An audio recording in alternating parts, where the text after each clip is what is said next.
지금 우리는 함께 야곱의 인생을 살펴보고 있습니다. 여러분, 야곱의 인생을 보면 약복강의 어떠한 중심으로, 그러니까 약복강가에서 씨름했던 그 씨름을 중심으로 그의 삶의 전과 후가 좀 나눠지는 것들을 우리는 볼 수 있습니다. 창세기 32장에 보면 야곱이 형을 만나러 가면서 두려움 가운데 있다가 거기에서 찾아오는 한 사람과 씨름을 하죠. 그것을 성경에서는 어떤 사람이라고 표현하고 있고, 또 야곱은 하나님과 대면하여 보았다라고 이야기를 합니다. 그러니까 그게 그 야곱과 씨름했던 사람이 하나님이었는지 아니면 하나님의 사자였는지 명확하게 알 수는 없지만, 그러나 그 시간, 그 사건을 중심으로 그의 삶이 완전히 변화되어지는 것들을 볼 수 있습니다. 그런데 우리가 생각하는 것처럼 그가 씨름하여 하나님과 대면하여 보았고, 그 씨름에서 하나님과 승리하였다라고 하는 이름을 얻죠. 이스라엘이라고 하는 이름을 얻는데, 그 이스라엘이라고 하는 이름을 얻은 것이 과연 인간적인 눈에 봤을 때 축복일 수 있는가라고 하는 생각을 좀 한번 해볼 필요 있습니다. 야곱이 그 야복강가의 씨름 전에는 좀 비열한 삶을 살기는 살았습니다.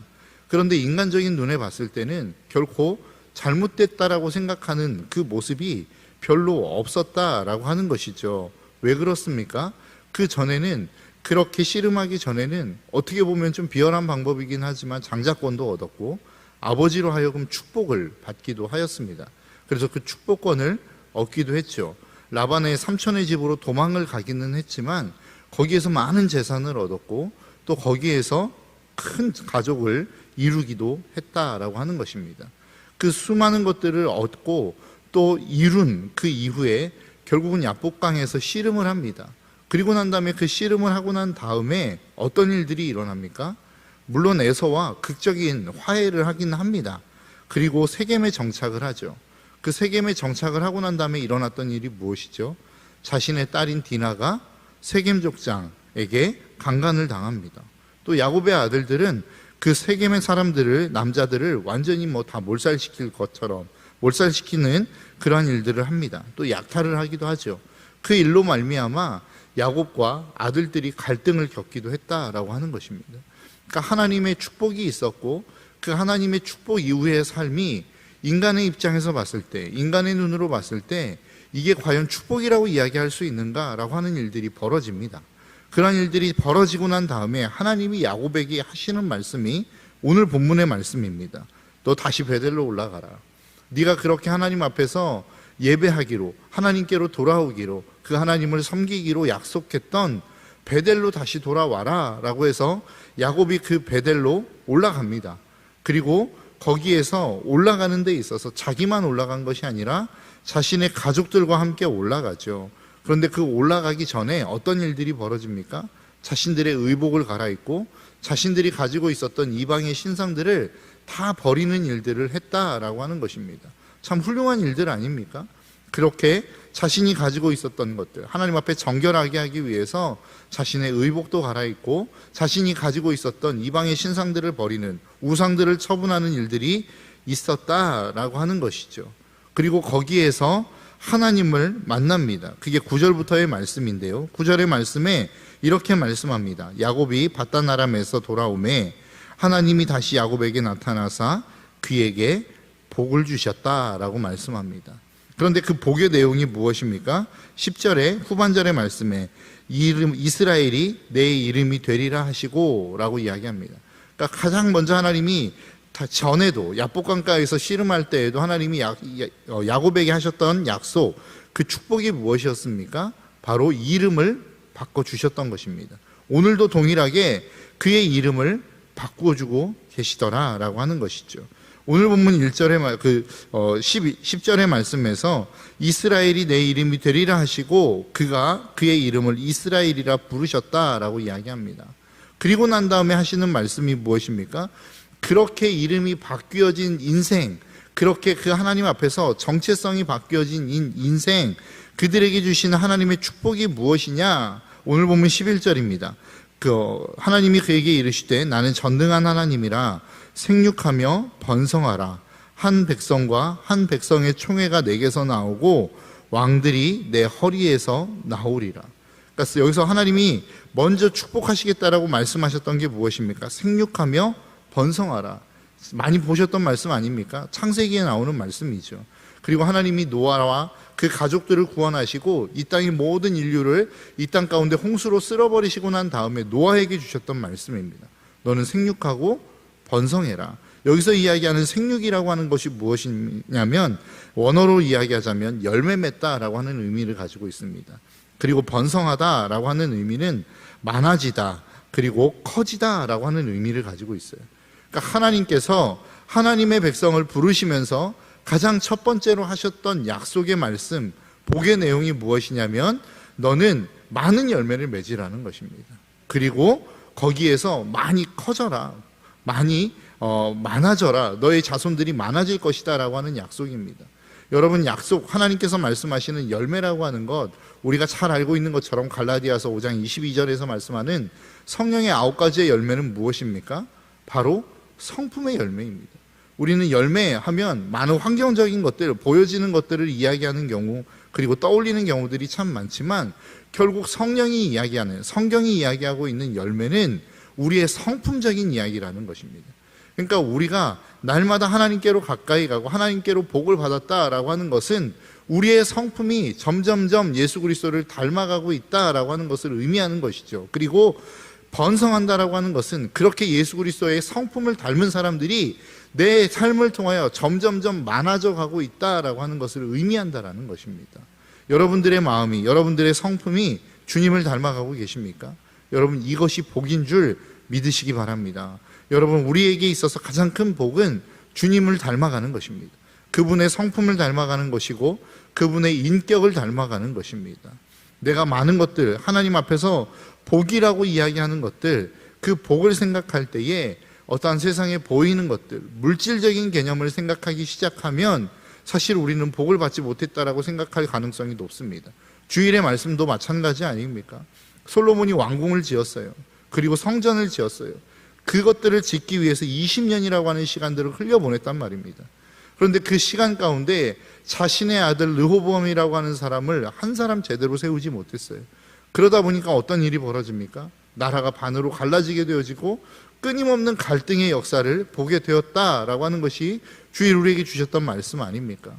우리의 삶 가운데 내가 어떠한 보이는 것, 눈에 보이는 물질적인 것들을 얻기 위해서 내 성품을 지금 소홀히 하고 있지 않더냐라고 하는 것입니다. 신앙이라고 하는 게 무엇입니까? 신앙의 성장이라고 하는 게 무엇입니까? 그것은 결국 성품의 변화입니다.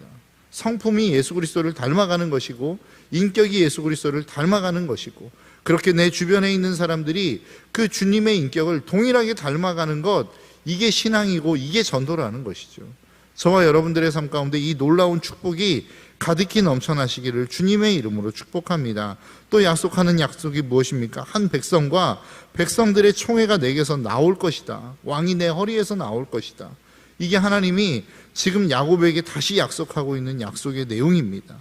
그리고 난 다음에 12절에 또 약속하시죠. 아브라함과 이삭에게 준 땅을 내게 주고 내가 내 후손에게도 그 땅을 주리라. 그러니까 하나님께서 결국은 우리에게 말씀하시는 내용이 무엇입니까? 너희들에게 약속한 그 약속의 땅을 줄 것이다 라고 성경은 우리에게 말씀하고 있는 것입니다. 그 약속의 땅이 결국 우리의 영적인 의미로 해석하면 어디입니까? 천국이라는 것이죠. 하나님의 영원한 나라, 그 영원한 나라로 하나님은 저와 여러분들을 이끌어 가시도록 하나님이 이미 우리에게 약속하셨음을 여러분 잊지 않으시기를 주님의 이름으로 축복합니다. 그런데 참 재미있는 내용은 그 다음의 내용입니다. 16절부터 시작해서 오늘 본문 22절에 이르기까지 하나님의 약속을 받은 야곱의 삶 가운데 일어난 일들이 무엇입니까? 자신의 가장 사랑하는 아내 라헬이 죽습니다. 자신의 그 가장 아름다운 아들 막내 베냐민을 얻다가 죽음을 겪게 되어져요. 그리고 난 다음에 자신의 장자인 르우벤이 자신의 첩인 빌하와 동침하는 사건이 일어납니다. 여러분, 이게 복받은 사람의 삶이라고 이야기할 수 있습니까? 이게 정말로 하나님께서 말씀하신 복의 인생이라고 이야기할 수 있더냐라고 하는 거예요. 여러분, 우리가 우리의 믿음 생활하며 동일한 사건들을 겪지 않습니까? 우리가 주님 앞에서 하나님의 약속의 말씀을 들어요. 축복의 말씀을 들어요. 그런데 삶의 자리로 돌아가면 여전히 우리의 삶은 암울하더라는 것이죠. 여전히 우리의 삶은 우울할 수밖에 없는 환경들이 우리의 삶 가운데 널려 있다는 것입니다. 여러분, 이것이 성경에서 말씀하고 있는 인생이라는 거예요. 여러분, 우리는 날마다 우리의 삶 가운데 암울하지 않는 인생을 얻기 위해서 노력합니다. 그리고 그 하나님을 찾습니다. 그런데 진짜 신앙이라고 하는 것, 믿음으로 말미암아 얻어지는 삶이라고 하는 것은 암울한 삶이 우리의 삶 가운데 사라지는 게 아니에요. 우리의 삶 가운데 우울한 환경들이 없어지는 게 아니란 말입니다. 그 환경 속에서도 여전히 기뻐할 수 있고 여전히 감사할 수 있는 능력을 덧입는 것이 믿음이라는 것을 여러분 잊지 않으셨으면 좋겠습니다. 우리의 삶의 초점이 암울한 삶, 우울한 삶, 고통의 삶, 아픔의 삶을 우리의 삶 가운데 제하는 것이 우리의 믿음이라고 한다면 이 땅 가운데 오늘 본문의 말씀 자체가 우리의 삶 가운데 없어져야 되는 거예요. 그것이 믿음의 삶을 살아가는 삶에 주어지는 축복이라고 한다면 야곱은 그러한 삶을 살아서는 안 되는 것이었다라는 거예요. 성경을 보십시오. 믿음을 갖고 난 다음에 고통이 사라진 사람이 누가 있습니까? 믿음을 얻고 난 다음에 그 삶에 아픔이 없어진 삶이 누가 있습니까? 모든 사람들이 동일하게 오히려 믿음을 얻고 난 다음에 더 큰 어려움과 더 큰 아픔과 더 큰 고통의 현장으로 나아가는 모습들이 성경에는 수두룩히 쓰여 있다라는 거예요. 그런데 하나님이 왜 그 일들을, 그 사건들을 성경에서 끊임없이 우리에게 말씀하고 있느냐라고 하는 것입니다. 그게 인생이라는 것입니다. 그게 우리가 살아가는 삶의 현장이라는 것입니다. 그런데 믿음이라고 하는 것을, 그것을 사라지게 만드는 것이라고 한다면 우리는 결코 믿음에 가질 수 없는 존재가 될 수밖에 없음을 성경은 우리에게 말씀하고 있기 때문에 그렇습니다. 믿음은 무엇입니까? 그 고통 가운데서도 여전히 내가 해야 될 일들을 감당하며 나아가는 거예요. 여전히 내가 살아야 될 그 삶을 살아내며 살아가는 것이 믿음이라는 것입니다. 야곱을 보십시오. 하나님의 약속을 받았어요. 약속을 받았는데 삶은 더 암울한 삶을 향하여 갑니다. 자신의 가장 사랑하는 라헬이 죽고 첫째라고 하는, 장자라고 하는 루벤이라고 하는 사람은 자신의 아내 첩인 비라와 동침합니다. 그 앞으로도 나오는 모든 것들을 보면 자녀들과의 관계 속에서 어려움을 겪고 요셉이 죽었다 거짓말을 하기도 하고 끊임없는 고통의 연속이란 말이죠. 그런데 그 고통의 연속 속에 사람들이 참 희한한 것은 먹고 사는 생계가 걸려있는 문제는 끊임없이 유지를 합니다. 자신의 직장은 나아가요. 열심히 일은 해요. 돈은 벌어요. 그런데 그 고통의 현장에서 멈춰지는 게 무엇인 줄 아십니까? 내 생계와 전혀 상관없을 것 같은 기도, 말씀, 찬양, 하나님 앞에 감사, 하나님과의 연결되어진 정말로 중요하지만 우리의 삶 가운데 생계와 관련 없는 것처럼 보여지는 영적인 일들을 멈춰버리더라는 거예요. 그게 우리가 고통을 만날 때에, 우리의 삶 가운데 아픔을 겪을 때에 우리가 가장 먼저 일어나는 우리의 삶의 현상이라는 것입니다. 저도 마찬가지입니다. 제 삶 가운데 어려움이 있으면 저는 하루 종일 핸드폰을 보는 것 같아요. 그 핸드폰을 보면서 사실은 내 삶 가운데 있는 아픔을 잃어버리려고 하는 것 같습니다. 잠시나마 그것들을 내 마음 가운데, 내 생각 가운데서 지우려고 하는 것 같아요. 그런데 그게 근본적인 우리의 삶의 문제 해결이 되든가요? 여러분들에게도 그런 것들이 있을 것입니다. 내가 고통이 찾아오면 내 삶 가운데 그 고통을 잊기 위해서 하는 행동들이 분명히 있다는 거예요. 하나님과 관련 없는 그 어떤 행동들이 우리의 삶 가운데 자리 잡고 있더라는 거예요. 그러면서 그 일들을 하기 때문에 내가 하나님과 연결되어질 그 어떤 행위들, 그 어떤 영적인 모습들을 잃어버리는 일들이 있더라는 거예요. 어떤 사람은 고난이 오면 잠만 자는 사람이 있습니다. 어떤 사람은 고통이 오면 날마다 TV만 보는 사람이 있습니다. 그 고통을 잊기 위해서 친구들을 만나 수다를 떠는 사람들이 있습니다. 이게 나쁘다라는 이야기가 아니라 이것들로 말미암아 하나님과의 관계를 이어갈 수 없는 것이 문제라는 거예요. 우리의 삶 가운데는 그런 것들이 있어요. 고통이 찾아오면 그 고통을 잊기 위해서 하나님을 찾는 것이 아니라 다른 무엇인가를 하는 일들이 있다라는 말입니다. 그런데 그것을 여전히 끊임없이 할 수 있는 것이 믿음이라고 저는 말씀을 드리고 싶습니다. 여러분, 우리의 삶 가운데 진짜 믿음은 무엇입니까? 고난이 와요. 아픔이 와요.